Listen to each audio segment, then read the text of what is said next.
I want you to picture something very specific. Picture a woman standing in a driveway on a November evening with 2 suitcases beside her. The one she packed herself because her sister-in-law told her she had 40 minutes to take what was hers and leave. 2 suitcases, 7 years of marriage. A house she had painted, furnished, made into a home with her own hands over nearly a decade, reduced to whatever could fit into 2 bags in 40 minutes. Picture her standing in that driveway looking at the front door that had just been closed behind her, not slammed, which would at least have had the honesty of emotion, simply closed. The quiet, final click of a door being shut by someone who had already moved on to the next thing before the person on the other side had processed what was happening. And picture the woman who was standing in that driveway being told, through that closed door, by the voice of her sister-in-law, "This is my family's house, you were never really part of it." That was me, November, 2 suitcases. A sentence I have replayed thousands of times since, not because it still hurts the way it hurt that night, but because it became the exact thing I needed to hear to understand what I was going to do next. My name is Sophie. And the woman who stood in that driveway with nowhere to go on a Tuesday evening in November is almost unrecognizable to me now, not because she was weak, but because of how completely she has been replaced by someone who was built in the years that followed. The family that threw me out is going to be in this story. So is the sister-in-law who closed that door, but they are not the point of this story, they are the beginning of it. What I built after that driveway, that is the point. And I promise you, not one person in that house could have predicted it. Stay with me. Mark and I met when I was 27. He was kind in the way that reads, at 27, as the most important quality a person can have, genuinely, visibly kind. The sort of man who remembered small things and followed through on small promises and made you feel in the ordinary moments of a relationship that you were being paid attention to. We dated for 2 years before we married. Long enough, I thought, to know each other thoroughly. Long enough to have seen the difficult moments and the boring ones and the full texture of who someone is when the early romance has settled into something more sustainable. What I had not fully accounted for, what became clear within the first year of marriage, was Diana. Mark's relationship with his sister was not a normal sibling relationship. It was something older and more entangled than that, a dynamic that had been established long before I arrived, and that had calcified over 3 decades into something that looked from the outside like closeness, but functioned from the inside like control. Diana was 3 years older than Mark. She had always been, by family account, the decisive one, the one who managed the family's practical affairs, who made the decisions that needed making, who held the family together through difficult periods by the specific force of her will. The family gave her credit for this. They had given her credit for so long that the credit had become authority, and the authority had become something closer to ownership. She had not wanted Mark to marry me. She had not said this directly. Diana was never direct when indirect was available, but it was present in every interaction from the beginning. A quality of assessment in how she looked at me. A timing in her comments that placed them precisely where they would do the most damage while maintaining plausible deniability. A habit of referring to family decisions, family property, family traditions in terms that communicated, consistently and clearly, that I was adjacent to this family rather than within it. I managed it. For 7 years I managed it with patience and professionalism and the specific exhaustion of someone who is permanently performing acceptance of something they find genuinely difficult. And then the business failed. And everything changed. I had started a small interior design consultancy 4 years into the marriage. Not with significant capital, with savings, a client from a friend's referral, and a body of skills I had been developing in a corporate design role for 6 years before going independent. The business had grown steadily for 2 years. Then it hit a period that small creative businesses hit, a combination of a difficult economic period in my market, 2 large clients who left in the same quarter, and a business development strategy that I had not built robust enough to replace lost revenue at that speed. I want to be honest about what happened. The business failed. Not through fraud, not through negligence, not through any dramatic event. Through the ordinary and painful process of a small business running out of runway before it could stabilize. I had made decisions I would make differently now. I had learned things the expensive way. The failure cost us financially. Not catastrophically. Mark had a stable income and our personal finances, while stressed, were manageable. But it cost us in ways that the financial numbers alone did not capture, because Diana had an opinion about the failure. Diana had an opinion about everything. But about this she had a series of opinions that she deployed carefully over several months. To Mark, to Barbara, to the extended family. About what the failure meant, about the wisdom of the risk I had taken, about the impact on the family's financial stability, about what my judgment apparently revealed about my character. She said none of this to me directly. She said it around me, past me, through me, in the specific way of someone who has learned that the most durable damage is the damage the target cannot directly respond to because it was never aimed at them in a form they can address. Mark heard it, month by month in small doses carefully administered. He heard it and he did not push back, not forcefully, not consistently, and that silence, which I had always attributed to his non-confrontational nature, turned out to be something more complicated. He had started to believe it. The unraveling of my marriage did not happen in a single event. It happened the way rivers change course, through consistent pressure applied in one direction over a long enough period that the change becomes irreversible before it becomes visible. I noticed changes in Mark that I tried to address directly. Conversations where I said clearly that I felt Diana's influence on our marriage had grown to a point where it was damaging us, where decisions that should have been made between the two of us were being made with her involvement, where her interpretation of our situation was being weighted against my own account of it in ways that were not fair. He would listen, he would acknowledge, he would say the right things about our marriage being our own. And then the next week Diana would say something and it would land in him in a way that my words were no longer landing. The business failure had cracked something in his confidence in me, not in me as a person, I think, but in me as a partner who knew what she was doing. And Diana had been very precise about where she placed her weight once she found that crack. The conversation where Mark told me he thought we should separate happened on a Sunday morning. He was calm. He was kind, actually. There was no cruelty in how he delivered it, and I want to give him that. He said he had been thinking about it for several months. He said he did not think we wanted the same things anymore. He said he thought some time apart would help us both understand what we needed. He did not mention Diana. He did not need to. I could hear her in the spaces between his words, in the specific framing, in the particular language, in the sentences that sounded like they had been rehearsed with someone else's help. I asked him directly.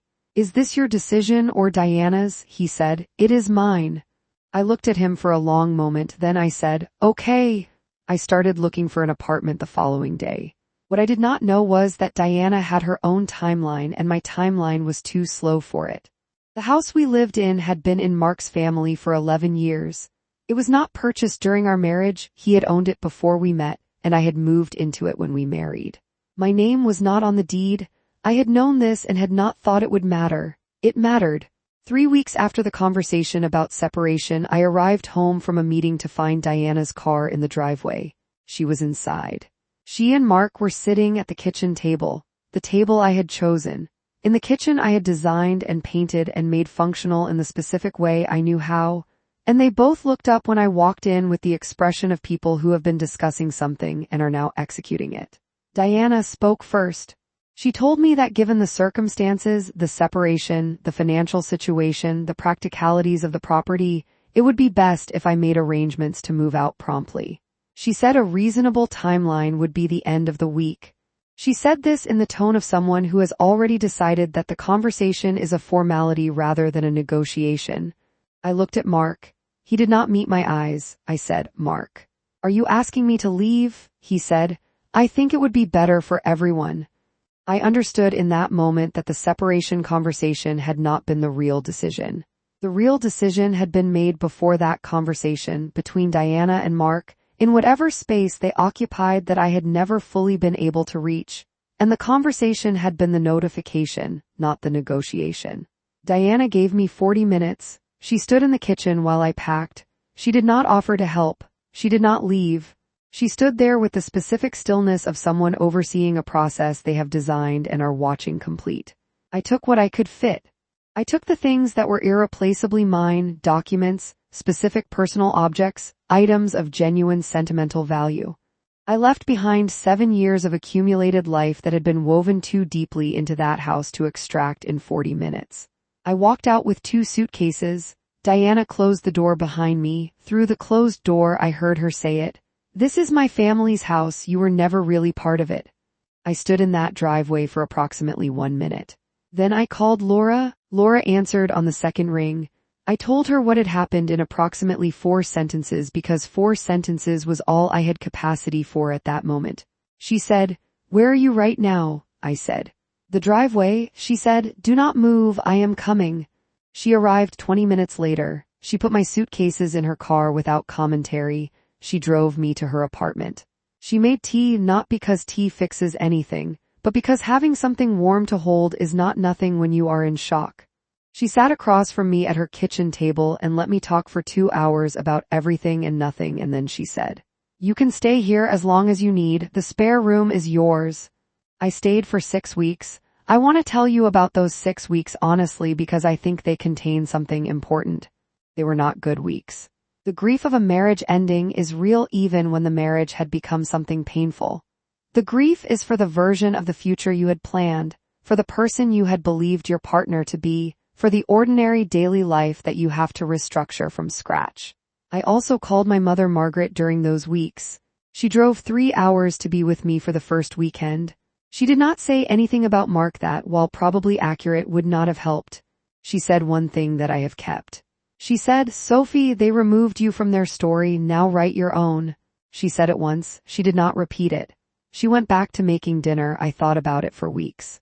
Here is something important about me that existed before the marriage, through the marriage, and was waiting for me on the other side of it. I am genuinely skilled at what I do. The interior design consultancy had failed not because the work was poor. Every client I had served had been satisfied. Several had been genuinely delighted. But because the business infrastructure around the work had not been strong enough to survive a difficult revenue period. The failure was operational and financial. It was not a failure of the core product. I understood this. I had understood it while it was failing and had been too exhausted and too destabilized by everything happening simultaneously to do anything useful with the understanding. In Laura's spare room, with nothing pressing on my time except the need to figure out what came next, I had something I had not had in years, space to think. I started writing. Not a formal business plan, not yet, but the raw material of one. What had worked in the previous business? What had not? What I would do differently? What the specific gap in the market was that I had been trying to fill and whether that gap still existed. It did, and I could see it more clearly from the outside of a failed attempt than I had been able to see it from within one. 6 weeks after the driveway, I met Caroline. She was a mutual connection of Laura's, a woman who had spent 8 years in business development and had recently left a corporate role to pursue independent work in the creative industry space. We met at a dinner party at Laura's apartment and talked for 3 hours about the gap I had identified and what filling it correctly would require. At the end of the conversation, Caroline said, "This idea is good enough. You are good enough. I think we should build it." I said, "I'm starting from zero." She said, "Everyone starts from zero. The question is whether the idea is right. The idea is right." We shook hands at Laura's kitchen table. The company had its first client 8 weeks later.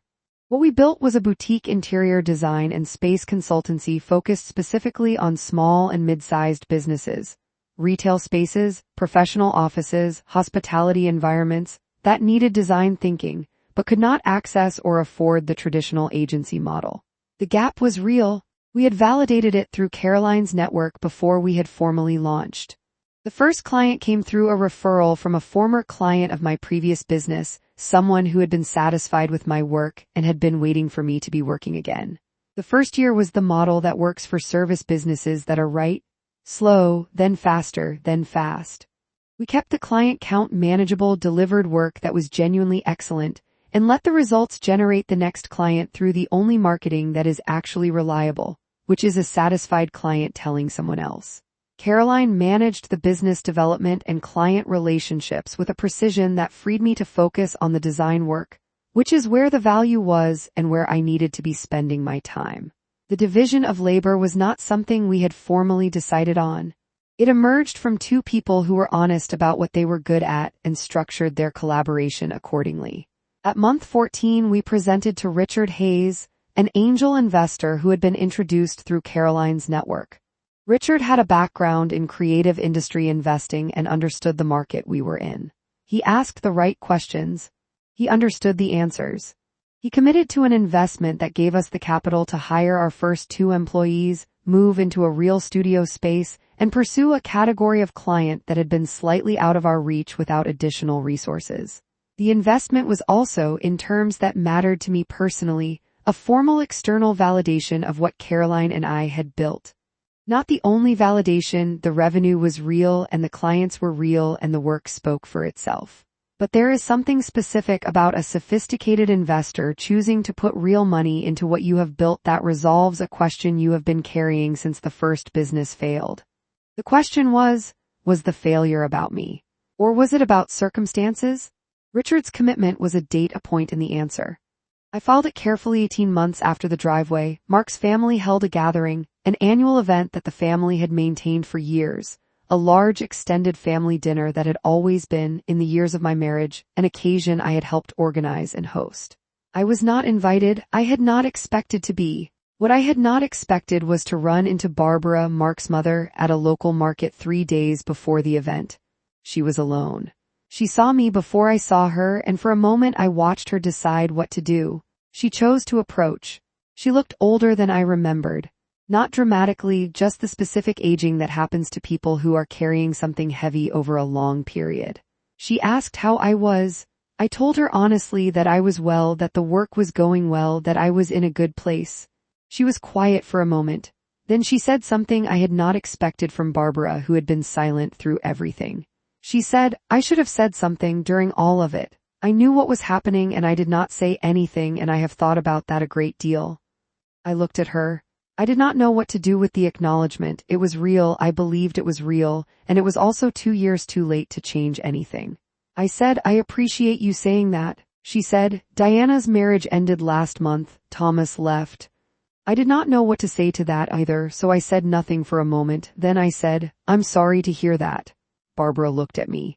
Are you? I thought about it honestly. Then I said, I'm sorry it happened the way things happen when they do. I wouldn't wish it on anyone. That was true. I had spent 18 months building something that had no room in it for what Diana had done to remain an active wound. The wound had closed, not because Diana had earned its closing, she had not, but because keeping it open would have cost me energy I needed for something more important. We said goodbye. I drove home and told Caroline about the conversation over the phone. She listened and then said, How do you feel? I said, Done. I feel genuinely done. She said, Good. Now let's talk about the Henderson project because we have a decision to make by Friday.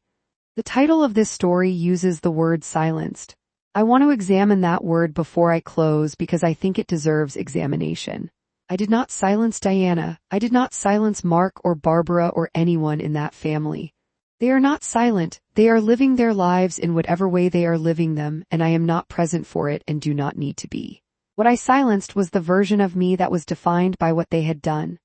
The version of Sophie who was the woman who had been walked out of a house with 2 suitcases on a Tuesday evening, who had been told she was never really part of something, whose business had failed, whose marriage had been dismantled from the inside by someone with more access to her husband than she understood.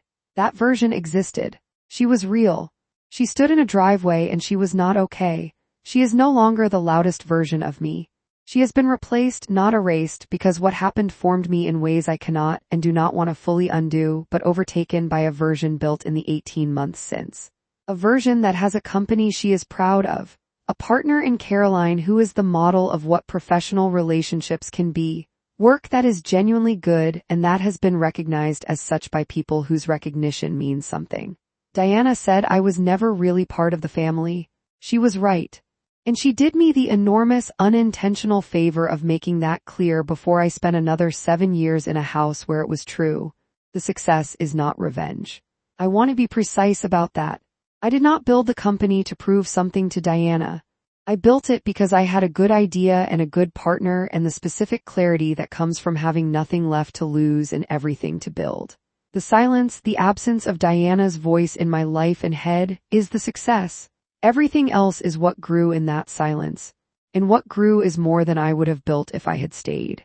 If someone has told you that you are not enough for a family, not enough for a partnership, Not enough for a room that you had every right to be in. I want to say something to you directly. Their assessment of your value was not an objective measurement. It was a convenience. It was the story they needed to tell to justify what they had already decided to do. And the story someone tells to justify removing you from their life is not the truth about who you are. The truth about who you are is what you build when they are no longer in the room. Build it. Not for them, not to prove anything. Build it because you have the idea and the skill and now the space. Drop a comment below if this story resonated with you. Tell me where you are. I read every single one.